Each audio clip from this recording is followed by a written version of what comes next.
Hello, everybody. Welcome.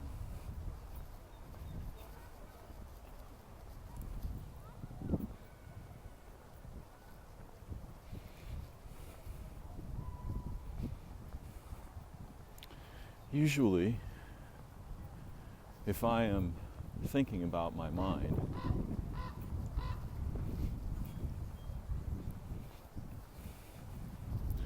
I start out from a place of deep confusion because of the possessive aspect of such thought. My mind is a thing. It belongs to me. I know what it is because I think with it. And so the habits that I enact in consciousness, thought, and awareness are largely familiar to me.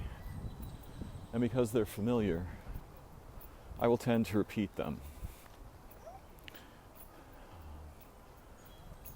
For the human animals, we are profoundly creatures, not merely of habit, though that word is appropriate, rather of familiarity. We will tend to reenact structured behaviors and relational templates that we have historical experience of, and therefore we know how they work. This reduces the necessity of various modes of vigilance, while at the same time giving us the strange comfort of predictable outcomes.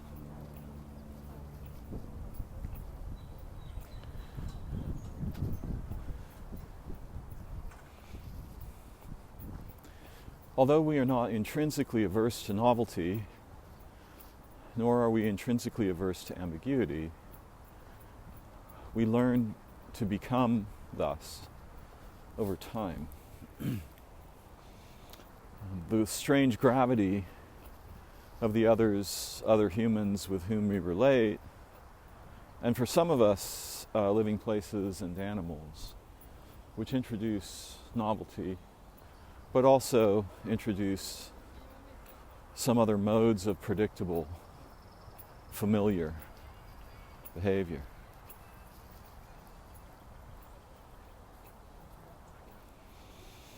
The depths to which these topics go in the average human are unimaginable for common people. Our relationships, our behaviors, our life paths, our destinies are wrought primarily, for many of us, much of the time, in the image of familiar, predictable roles, relationships, and behaviors. This is part of why we can be captured by the idea of jobs.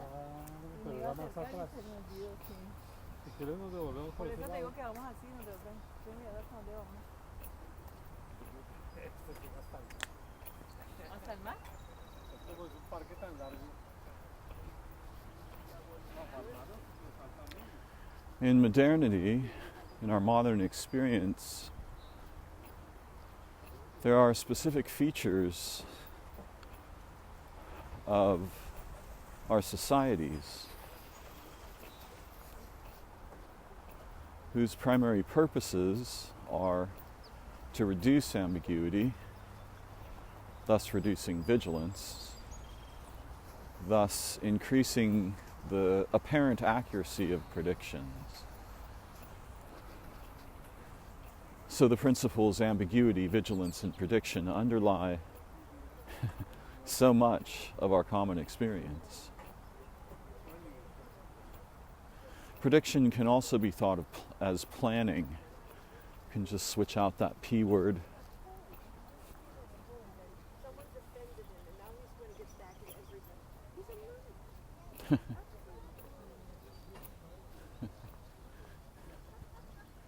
Now, to get back to this mind thing, whatever it might be, it's certainly not a possession. It does not belong to me. I don't have it in my head. In fact, it has features we have no language about, and that for most of us will remain entirely unexplored throughout not merely a single lifetime, but perhaps many lifetimes. Thinking we know what it is and is for turns out to be a way of not finding out what it is, what it can become, and what it is capable of. Now, of course, we have many ways of knowing that explore this, particularly religion, metaphysics, some features of archaeology, perhaps. Lately, I've been reading Schwaller de Lubis's Temple of Man. What an astonishing thing that book is.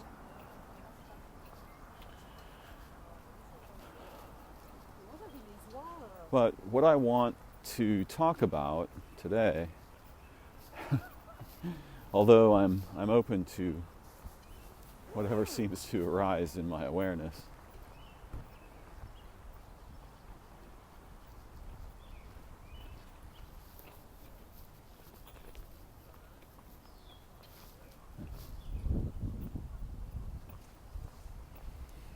is a fundamental problem with an emerging technology. All technologies in structure are habits in thought, awareness, evaluation, and relation. Most of us don't think about evaluation because we're usually busy doing it. But evaluation in consciousness turns out to be the linchpin by which we can be liberated or trapped or captured.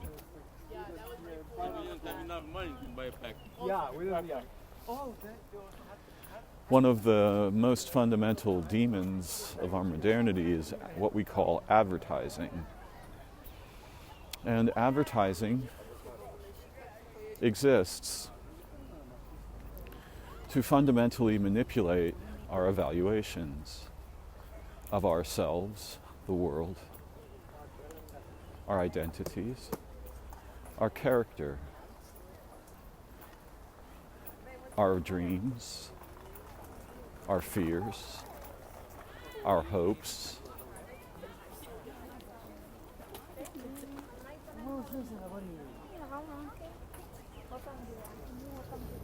When isolated, we are extremely vulnerable to these manipulations.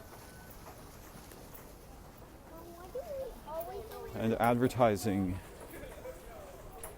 is an intentionally engineered array of processes to capture and direct that vulnerability.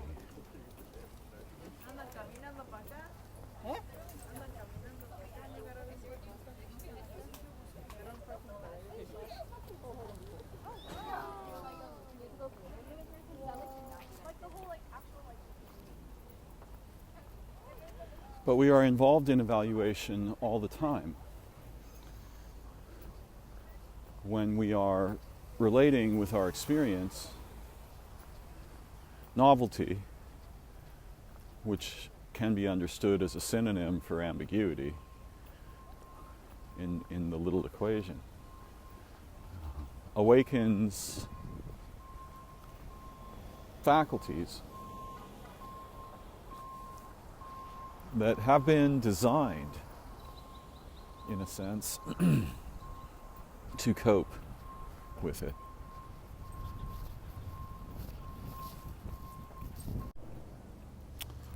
In our selections of clothing devices, accoutrement, jewelry, images, and so forth, we become ourselves advertisers. And social media has created a situation where a vast segment of the world population have been transformed into both advertisers and the tools by which information about our interiority, our preferences, history, gender, relationships and affiliations can be collected and processed, ostensibly to sell us products. But clearly, this is not the holy grail of how that data is utilized. The holy grail is the capacity to manipulate individuals, but primarily entire populations, by forging factions within them and then directing those factions against each other.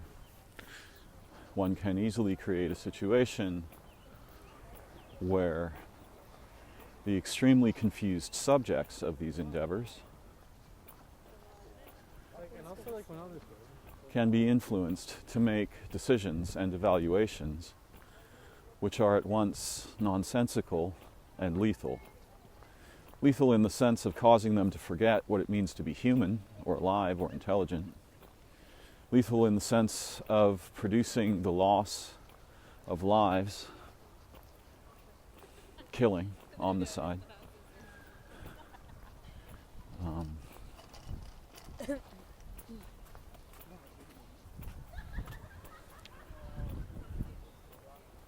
And lethal in the sense of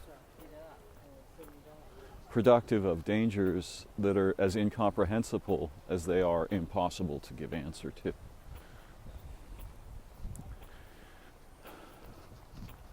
Most of us will, myself to some degree included, will live and die without really much of an understanding of what our mind is or can become, or what it is that we refer to with this word. We are inclined to think, that is what I think with. Not entirely untrue, but that would be a mistake on the order of supposing that the tip of your pinky is what you manipulate objects with, or even who you are. Your mind's actual nature is non-ordinary in the extreme. Involves beings and processes you most likely have little or at best confused conceptions about, and has abilities so shocking that the entire sum of human technological development pales before them.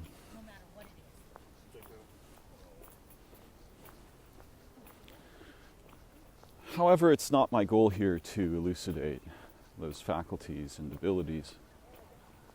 Rather, I want to talk about a specific problem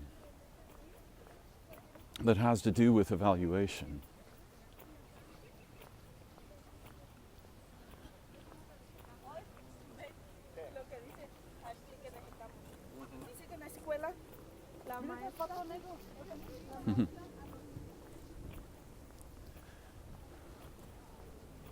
When I use this word evaluation, what I mean is the determination of the identity of beings, ourselves, and objects, but also how we do accounting of various kinds in consciousness and in cognitive thought. I think there are many forms of thought that aren't simply like I am saying words to myself.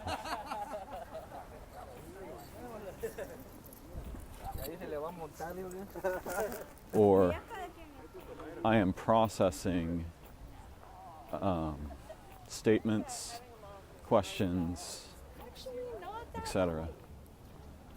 There are many kinds of thought that have little to do with language or concepts. And one could argue that emotions are the result of a certain kind of thought. It really just depends on what we intend to mean by this word, and for the moment I'm happy to keep it relatively general.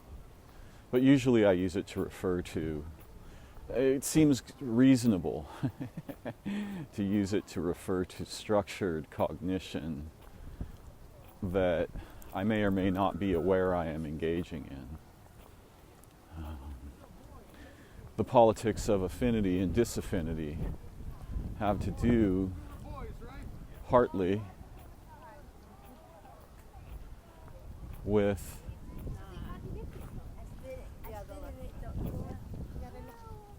physical embodiment as animals, as organisms, beings, organisms, animals, and humans. The first three being vastly more significant than the last one.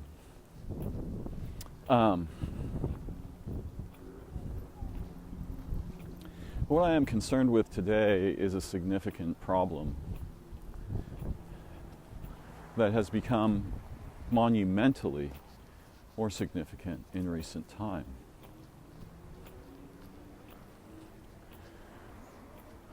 The problem is an outcome of human technological developments, particularly those involving computing devices, which create a variety of extremely dangerous and confusing problems, even without the recent development that we refer to as AI.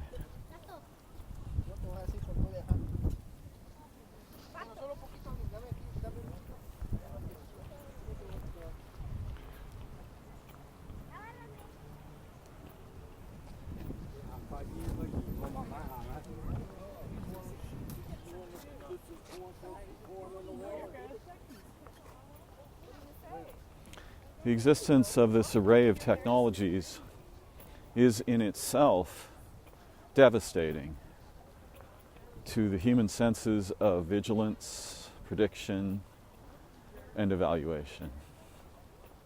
In fact, this is a technology that it is impossible, formally impossible, to know, even in a simple way, what it is. And the existence of a technology like that infects the entire lexicon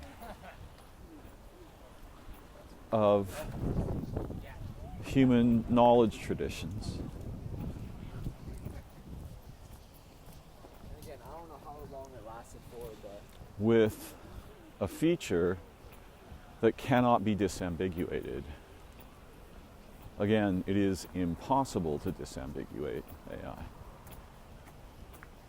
Now, if you want to get very picky, and sometimes this can be useful, it's actually impossible to disambiguate anything. What we are engaged in when we are evaluating the identity or the character or the qualities of subjects in our experience is an array of convenient habits that actually have little to do with intelligent or clear-minded, we might say, evaluations that would occur were we not so captured by systems of habit that bind us into convenient evaluations, identifications, rather than those that are insightful, liberating, intelligent, creative, playful, so forth. So even if I'm attempting to understand what a tree is, what I'm going to get from conceptual knowledge is nearly nothing and will be extremely deceptive because it will appear to be everything. Right? I know what that is. That is a tree is a plant. Right? I will get a little, very minimalistic catalog of features and qualities, but mostly what I will get are words connected in a kind of a tree-like structure.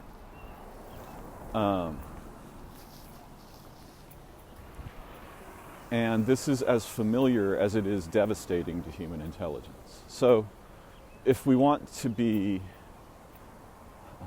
detailed in talking about these matters, if I want to be detailed, I should admit that all of the features of our experience are formally impossible to disambiguate.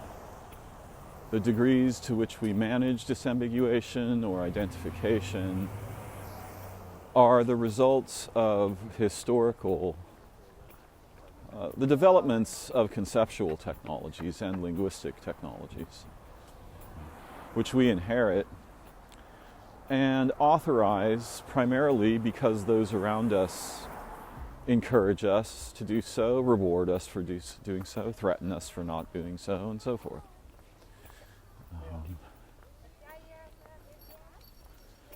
Every human child is aware of this problem, but few of them can articulate it. And by the time they can articulate it, they are no longer aware of it. Or by the time they might be able to do so.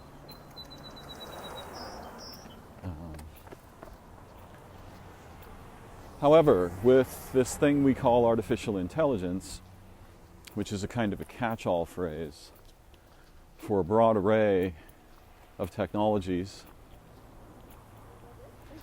most of which are essentially new ways of manipulating databases, right? But this technology is itself a standing wave of incomprehensible novelty. And I've spoken about this before. It's essentially a black swan factory. So if a black swan is a momentous event that was difficult to foresee or impossible to foresee, that changes the nature of what it means to have a mind or be alive, AI isn't merely a black swan factory, it's a black swan factory, right? It will consecutively produce technologies that destabilize the foundations of identity, meaning, value, relation, health, behavior in humans for the foreseeable future of technology's existence. And when one introduces something this momentous into a human lexicon, it destabilizes the entire lexicon. Essentially, within human cognition, there are key root features that I call holophores. These are appendages of what I call the uniphore, or the supercontainer, which is one's picture of the universe and what it's for and doing and so forth, what it's about. But AI is an anti-holophore. It causes the active reambiguization of all possible forms of identity, language, conceptual thought, behavior, relation, and so forth. It's a standing wave of incomprehensible novelty whose scope of effect knows no limit. And when you introduce something like this into the lexicon of representational cognitives like humans, it will not merely wreak havoc. It will do something fundamentally disastrous.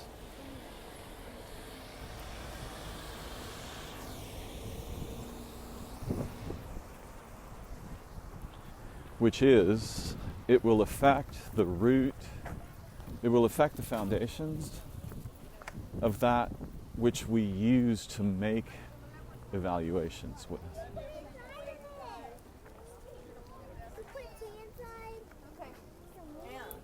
And this is solar powered, so clip it to the side of your bed. Unbeknownst to most of us, we utilize an architecture. It's not the same kind of thing as a computer is at all. In fact, comparisons of human interiority to computing devices are as ridiculous as they are contagious. What goes on in organisms only very vaguely resembles computing and transcends it in ways that will be impossible for machines to do or be. However, we do utilize an architecture, and the architecture depends on tokens.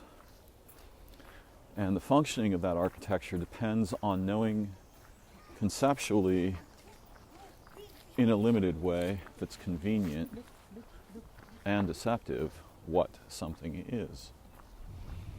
Unfortunately, the existence of AI, introduces problematical features at the root level of this architecture. The level at which the reliability of the tokens with which we are familiar is not merely drawn into question, it is obliterated. Humans cannot cope with this. Our societies cannot cope with this. Not that there are many things our societies cope with intelligently or well. But this is like a nuclear weapon that just obliterates the roots of the possibilities of evaluation and transforms them in ways that are as unpredictable as they will become self-accelerating.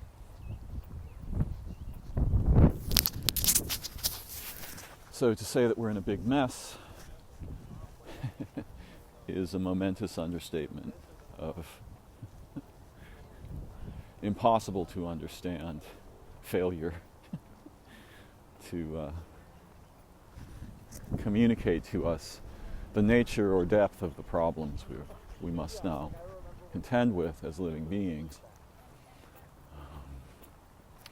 And there are a variety of other problems with this specific technology. However, the one that I'm concerned with has to do primarily with the ability to capture or so severely damage human evaluation in our thought and experience in our cultures and societies as to create a kind of self-generating endless storm of storms, none of which can be understood, with which it is impossible to cope meaningfully or intelligently. See, the best way to capture humans, and this is pretty much the only way that was ever used, even if direct military force preceded it, is to simply change the thing they're making evaluations with. What religions attempt to do is to modify the uniphore, right? They propose a revision of the nature of the universe, and thus nature itself, our role, our minds, and so forth.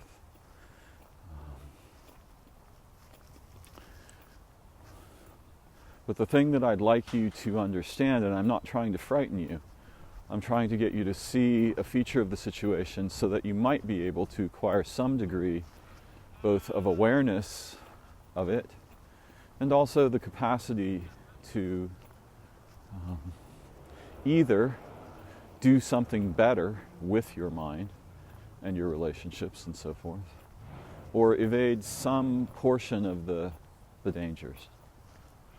And the problem is that anything that affects what we evaluate with is undetectable to humans, because it affects what we detect things with.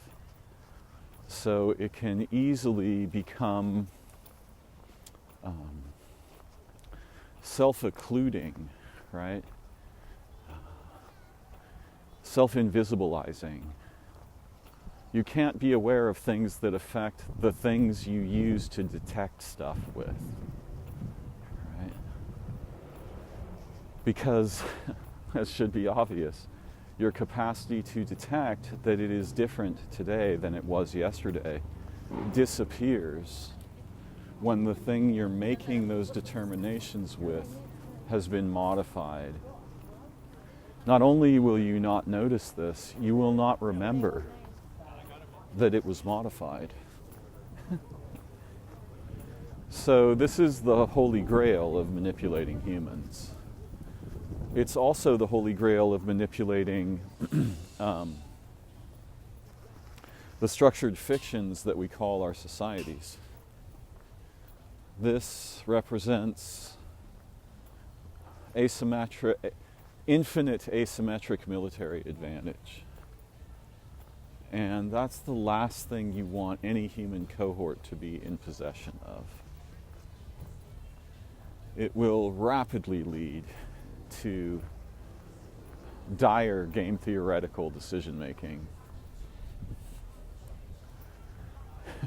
as well as obliterating the foundations of coherent awareness, thought, behavior, evaluation, activity, and relation in the humans who are subject to not just the users of AI, but those who are subject to its effects, which will turn out to be everyone.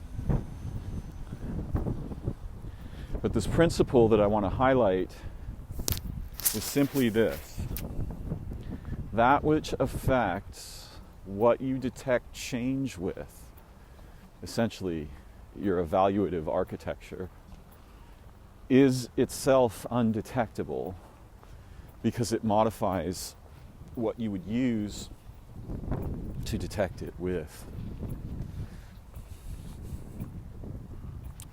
And this is the situation we find ourselves in today.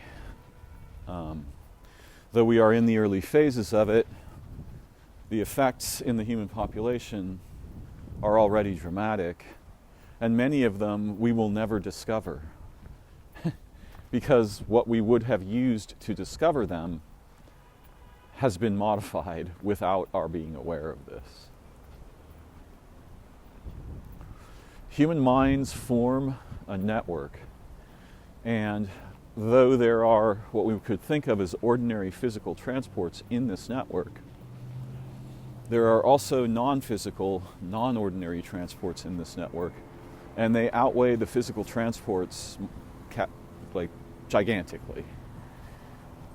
So there are other problems here, which is that our technologies affect the structure of the networks that connect human minds, and we have no theories or science about this. So those effects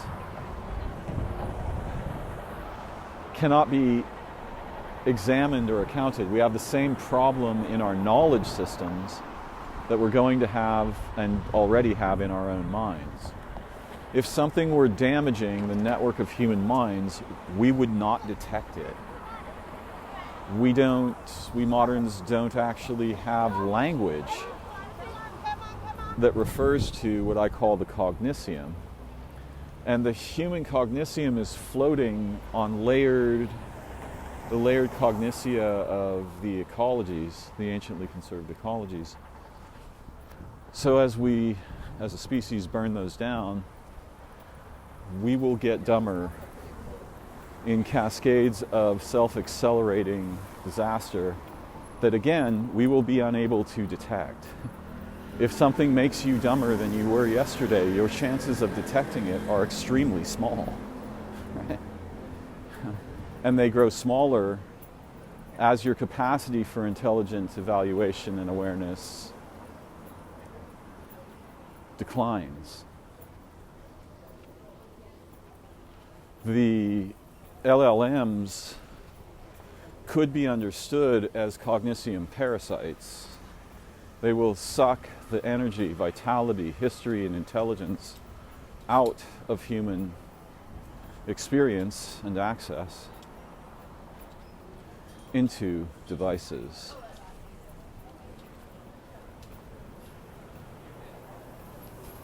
This is the original bad idea.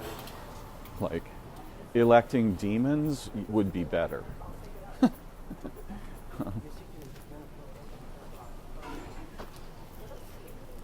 Yeah, it's impossible to understand how bad this idea is. It's infinitely bad. And it will just become worse over very short expanses of developmental time.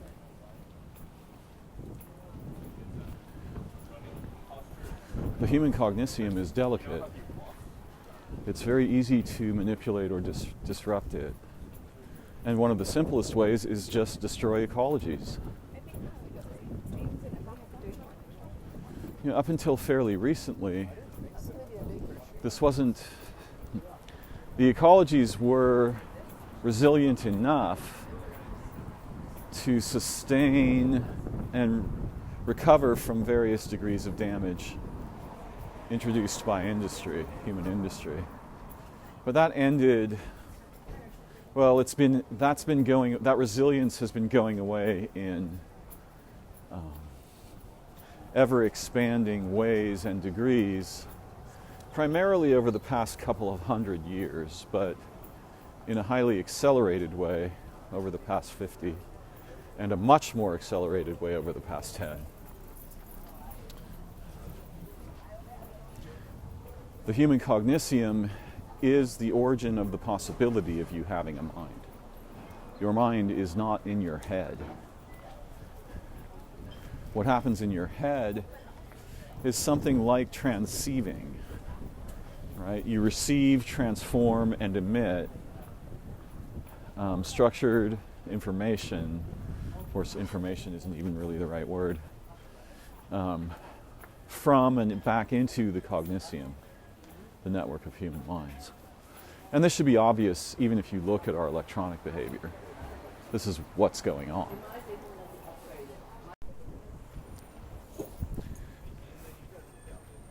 Humans are inclined to believe in their separate, distinct existence. Many of them are very confused about this matter and are unaware of fundamental affordances that create and sustain the possibility of this delusion of separation. Affordances like water, oxygen, or perhaps even more importantly, the sun. See, without that thing, your concerns about whether or not you're separate would not exist. In fact, none of your concerns, or you, or your mind, or these ideas, or language, or religion, or math, or science, or anything would exist. So you can see that our existence relies on the existence of other features of nature.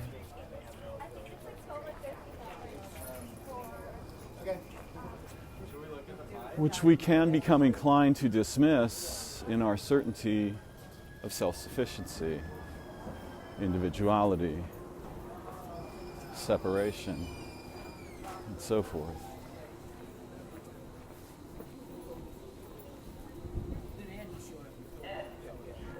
But Onward said there was a little alien.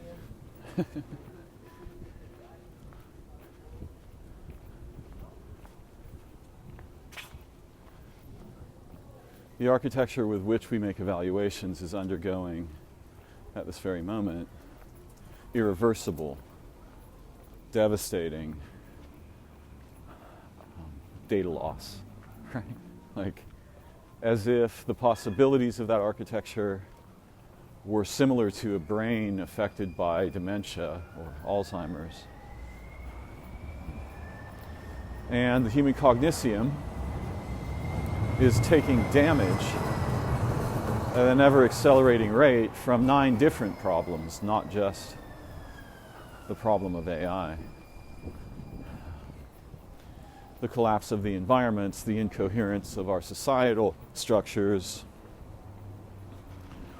the bizarre and unjustifiable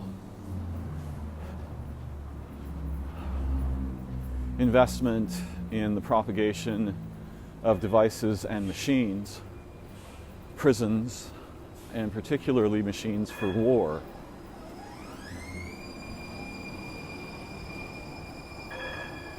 As well as a variety of other features of our situation that we are largely unaware of, that have to do with changes in the Earth over her developmental arc, changes in the sun, changes in the local interstellar environment, and changes in the environment close to Earth, right?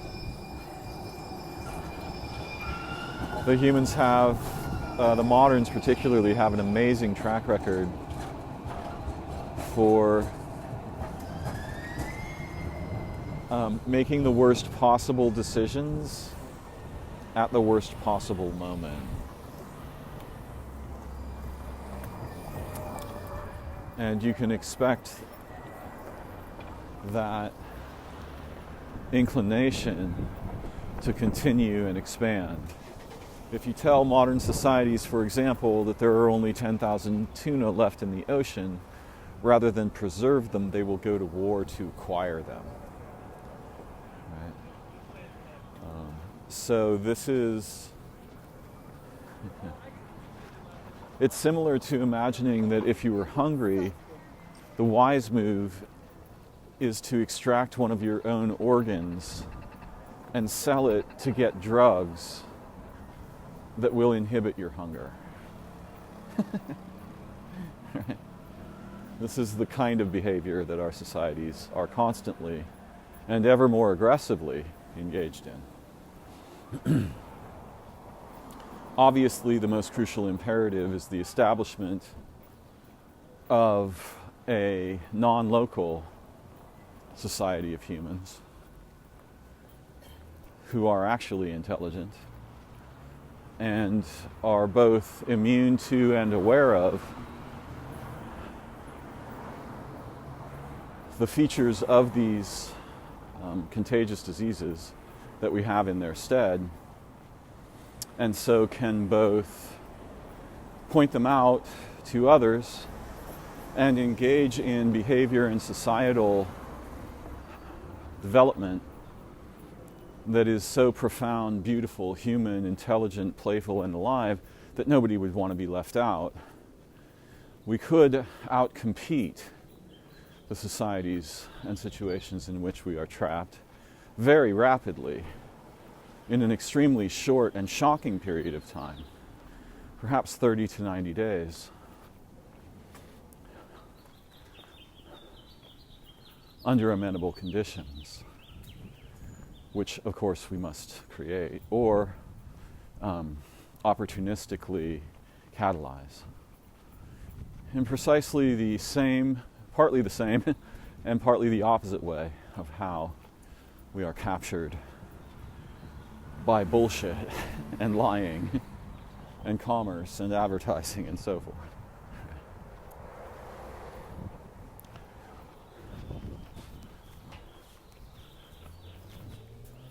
It is my dear hope that we will be able to rise as a species to the challenges of establishing intelligent, cooperative, human, societal organs and unify them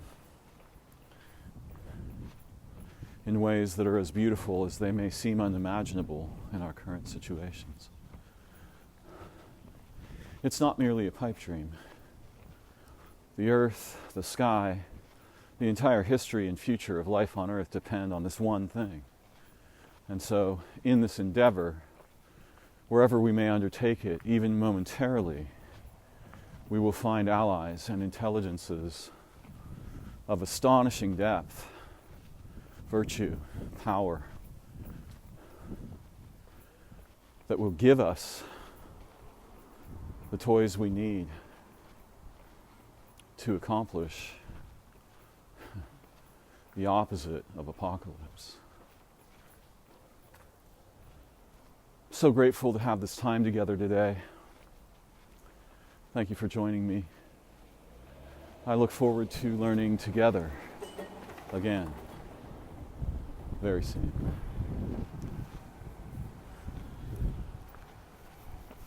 Please take a moment to like, comment, share, or if you're willing, make a little contribution.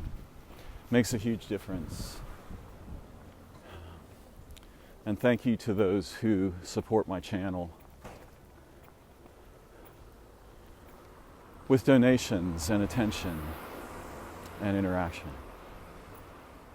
Also, if you have questions, feel free to leave one. May your path be beautiful, alive, and filled with insight, magic, joy, healing, and love. Peace for now. Wise dreams to you.